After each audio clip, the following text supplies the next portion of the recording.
Syarat-syarat pembuatan paspor dan hal-hal lain yang perlu kamu tahu terkait dengan pembuatan paspor. Itu ada beberapa dokumen. Satu ada IKTP, dua KK, dan ketiga ada akta. Akta ini bisa diganti juga dengan ijazah atau buku nikah.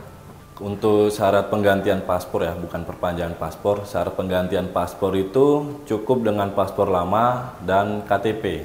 Jika paspor rusak atau paspor hilang, kita harus dilampirkan dengan surat keterangan polisi. Dan pengurusannya itu di bagian Inteldakim, karena nanti bakal ada BAP terkait kenapa paspor itu rusak dan hilang. Untuk pembuatan paspor untuk anak-anak itu harus dilampirkan beberapa dokumen orang tuanya seperti KTP, buku nikah orang tua, ataupun paspor orang tua. Untuk foto paspor kita tidak boleh pakai softline karena bakal berpengaruh ke data biometrik. Selain pakai softline, kita juga tidak boleh pakai tindik. Tindik sesuatu yang seharusnya tidak ada di badan ini harus dilepas, termasuk kacamata, topi, dan lain sebagainya. Kalau pakai softline bening, Pak? Tetap tidak boleh karena bakal berpengaruh di biometrik kita. Untuk hewan, itu ada kewenangannya di karantin. Jadi imigrasi hanya untuk orang saja, jadi kita pengurusan data orang aja. Untuk hewan dan lain sebagainya bukan di imigrasi. Kelebihan e-paspor dibandingkan paspor biasa itu, e-paspor di situ terdapat chip yang bakal menyimpan data biometrik sehingga lebih aman. Yang kedua, ketika kita melewati bandara yang sudah ada sistem autogate, kita bisa melewati sistem autogate itu, nggak perlu manual. Lalu ada beberapa negara yang memberikan bebas visa untuk paspor elektronik, contohnya di Jepang ada visa waiver. Bandara Ngurah Rai sudah ada autogate, jadi sudah bisa pakai e-paspor. Untuk penggantian paspor itu tidak ada batasan waktu dan tidak ada denda untuk keterlambatan penggantian paspor.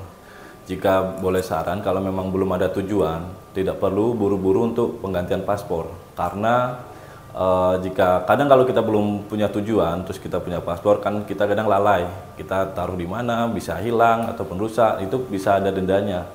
Denda untuk paspor rusak itu Rp500.000 dan untuk paspor hilang 1 juta. Tarif baru ada, namun belum berlaku. Kemungkinan berlaku itu di pertengahan Desember dan itu belum ada arahan lebih lanjut. Jadi ditunggu saja. Jadi untuk biaya pengurusan paspor itu untuk paspor biasa baik baru atau penggantian itu 350. Untuk paspor elektronik baru atau penggantian itu 650. Lalu ada biaya tambahan terkait paspor rusak itu ada 500, paspor hilang 1 juta. Dan di imigrasi juga ada layanan percepatan 1 hari jadi, itu biaya tambahnya 1 juta di luar biaya paspornya. Perbedaan layanan percepatan dan prioritas, layanan percepatan 1 hari jadi itu dikhususkan untuk semuanya tanpa ada perbedaan terkait syarat-syaratnya. Dia intinya foto hari ini jadi hari ini. Jadi kalau di imigrasi Denpasar kita dibatasin sampai jam 11 siang dengan kuota 30 untuk layanan percepatan 1 hari jadi, karena kita nggak mungkin buka kuota banyak karena kita ngejar 1 hari jadinya itu. Untuk layanan prioritas ini layanan yang dikhususkan untuk seperti disabilitas, lansia, bayi, dan orang yang sakit. Jadi layanan prioritas ini kita layanin dengan bedalah dengan yang lain karena kita bedakan dari antrian, jadi dia bakal lebih cepat aja. Tapi untuk prosesnya tetap sama 4 hari kerja, itu bedanya.